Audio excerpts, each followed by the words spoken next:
Welcome everybody. Yo. It is Jay and Ayden. Yo. Wanted to get back with everybody for a final report.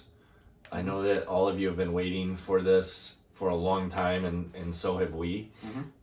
It is now 2 years and how many days? Wednesday, Thursday, Friday, Saturday, Sunday. 2 years and 4 days. Yeah, I think so. It is now 2 years and 4 days from the beginning of Ayden's medical heart journey, apocalyptic, traumatic, negative craziness. Pretty much. So, quick recap. So 2 years and 4 days ago, we were gonna go into the hospital on purpose to have Ayden's bowl in his chest popped out with a bar. We're gonna put a bar in, and in the preparation for that, we had to get tests and scans, and those showed that he had an aneurysm, an aortic aneurysm. So the plan changed to where they needed to repair the aneurysm. Now, having an aortic aneurysm is actually one of the common bad things that can happen with Louis-Dietz syndrome. One of the few common things. Yes. And so it's something we looked for years. And we were looking for that since age 7. Did we find? I thought we just found it dilated. The heart valve. I remember the heart valve was dilated beyond. I think it was risking an aneurysm. It wasn't an actual aneurysm. That was 1 year ago they found an aneurysm at CT. Well, you got more than one aneurysm. You found more than one aneurysm throughout the last 2 years. Yeah, but we found... Well, it was dilated to danger zones. Which is close to having a lot of problems, including probably aneurysms. Which means it had to be repaired. Otherwise, there would have been aneurysms, which there would eventually be aneurysms. And so what ended up happening, instead of a bar, we ended up having mechanical heart. And heart parts. So we had the aortic root, the aortic arch, and the aortic valve all taken out and then replaced. Correct. And they put the bar in.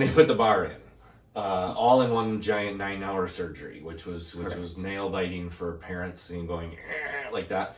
And then we went through the months of healing and thought, okay, this is how it's going to go. So Ayden comes home, and then we got to hear his little mechanical heart tick from across the room everywhere in the car. Tick, tick, tick, tick, tick. You could hear it. And we thought this was going to be it. That was it. It's a long process to heal, but that was it. The mechanical heart valve was supposed to last for a very, very indefinite amount of time. Yeah. As it took over and you became Borg.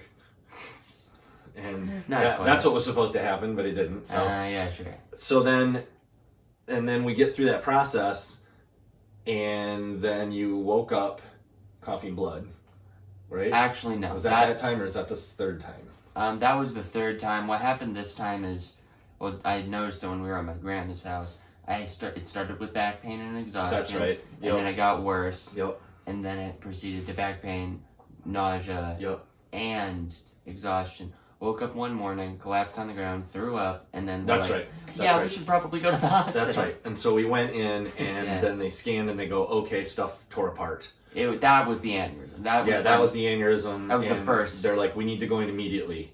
We need to admit him. We need to go into surgery. We need to get the team in. So basically, it didn't take. No, it didn't take. We didn't know this at the time, but the problem causer was a combination of the blood thinners, which we needed for the mechanical valve. Coumadin. Yeah, that was the Coumadin. Because otherwise, the mechanical valve would have gotten clumps and clots, and it would have stopped, working. Yep. But on the other hand, what happened was, it's hard to explain. It was hard to balance the blood thinners. Right. And so they accidentally slightly overdosed me just enough that the heart valve beating really hard. Yeah, so for clarification, you have Louis-Dietz syndrome. So your connective tissue especially in this case in your arteries, is weak. It's weak tissue. Right. And so they did the surgery, and they had stitched new parts into his existing parts, but they stitched it into what is weak tissue. So the normal type of healing that should have taken place didn't take place because you had Louis Dietz weaker tissue and blood thinners, severe blood thinners, put together with these new heart parts, and the strain was too much and things An tore overly apart. efficient heart valve. Right. It would have been fine for other people, but it worked too well is the best way Yeah. we can So put the it. pressure caused another Correct. aneurysm. And so then that broke apart and we needed to get that repaired immediately. So we go in for another surgery, another marathon long, all day. 3-week recovery. And we, but well, before that, we were, as parents, we were scared because this was dangerous. Like what happened was unexpected. We thought, oh my gosh, are we going to lose him? And so they were in way, way longer than they thought they'd be in, and blah, blah, blah. So they get through the surgery and they're like, okay, we think we got it and we think we fixed it and stuff. And so we get through that surgery. And then from that point forward, we're going to fast forward through the story. Yeah. From that point forward, we had a total of, I think, 15 emergent visits. We had 7 open heart surgeries, Couple 3, of lungs. couple of also open chest lung surgeries. We had 3 complete aortic root, aortic arch, aortic valve replacements. Correct. And in the end, we ended up with a completely different set of parts. Yeah. So now we have Dacron and a bovine valve. No mechanical parts anymore. Yeah. In between, we had a homograph, which is human valve. Right. And that worked for a long time. Right. Like from like what would that be? That would have been from November because I had an episode in October. So that would have been basically from November to when were we in Chicago? That was March? Yeah, I think March. I think it was in March. And then you had another aneurysm. And then we had another aneurysm from that, and we had to go back to Chicago, which sucked. Yeah, and then they had to take that out and figure out a different thing. And so what happened was we had all those surgeries. We had all those open hearts. We had all those fixes. A lifetime supply of PTSD. Yeah.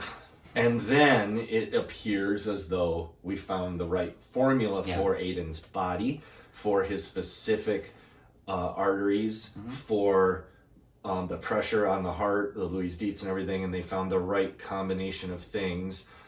And the goal had always been, from the first surgery, was to get to 6 solid months of no issues, no problems, numbers trending in the right direction. And then an MRA to make sure. And then an MRA to scan detailed and make sure that nothing had changed negatively, that it was all good. And we finally got that. We finally got it. We finally got the MRA.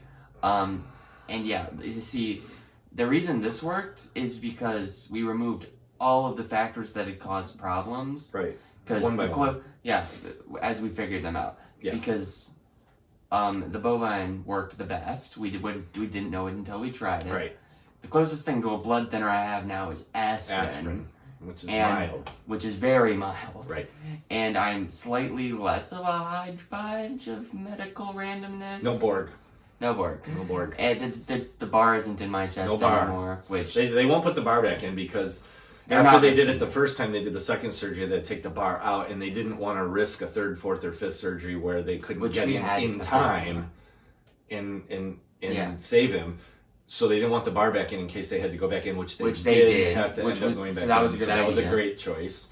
And throughout all of those surgeries, there were 2 different times where you coded out. Yeah.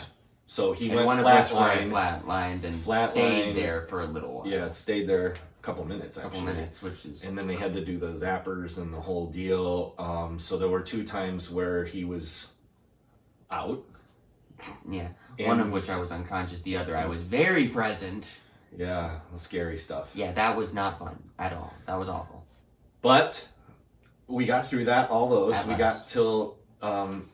Basically 6.5 months ago from now, or when we're filming here, we got to that last operation.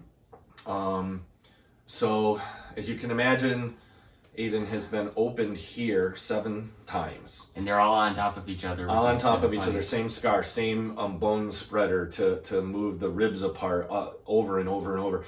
The scars for all the tubes, the drainage tubes going in, and all the wires. A total of 7 scars straight down.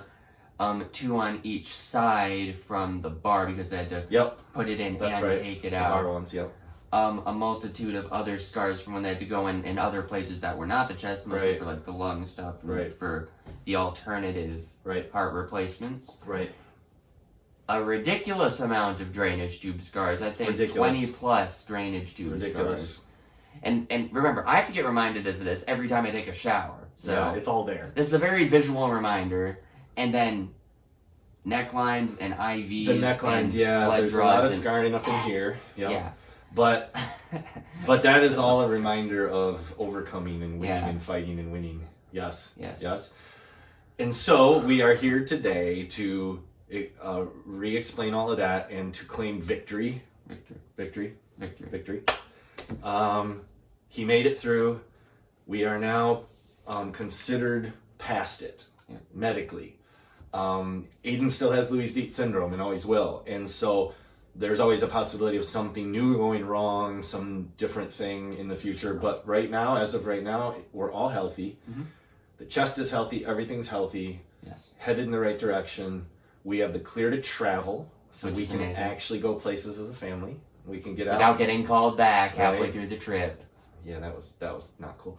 And so You didn't even come back immediately. and either. so yep, but so we are clear. Right. And so we are clear. The spleen, though. Thank you. Well, Like, the spleen doesn't, it doesn't no, matter. again, like I said, there could be new things in the future. Yeah. There's things we're keeping an eye on, but as of right now, there's things we're keeping an eye on. But as of right now, Nothing's problematic. nothing's problematic. We're good. We're planning to do some travel this summer. We're planning to Very do some much. travel next winter. Some fun things. So we wanted to say thank you to everybody. Thank you to everyone for keeping with us through this. Yes. I'm sorry, but subscribe to the Brozone TV. Don't be sorry. Shameless promotion. Do it. Subscribe. Brozone TV. The okay? Brozone TV. Go subscribe. YouTube and on the website, brozonetv.com. Yes. Subscribe to their channel. You're going to see Ayden and his brother Alec constantly showing you what they're doing, what they're up to, all their crazy ideas. Uh-huh. They're doing a lot of fun things on YouTube, so check it out. But definitely thank you for prayers, Yes. support, thoughts, positive energy coming our way. Yes. We could not have survived without it, and we need a lot more of it going forward. There's a lot more healing to do, a lot more working out and things that we got to do, but And we have an entire year. everything's good. Yeah. And after this very nice 3/4 year of just relaxation, we get to deal with another year of politics. Fun. Well, yeah. Our Let's leave piece is that. gonna be completely Let's leave ruined. that to someone else's channel. We Yeah. don't want to get involved in that crap. I know. So, I can cut that. All right. If you want. I just had to say it. yeah. We love you all. Yes. We love you all. We'll keep you updated as to the family life, but from now on, we won't need to do any more medical Nope. updates. So, Yes. peace out. Peace out. Peace out. We love you. And goodbye.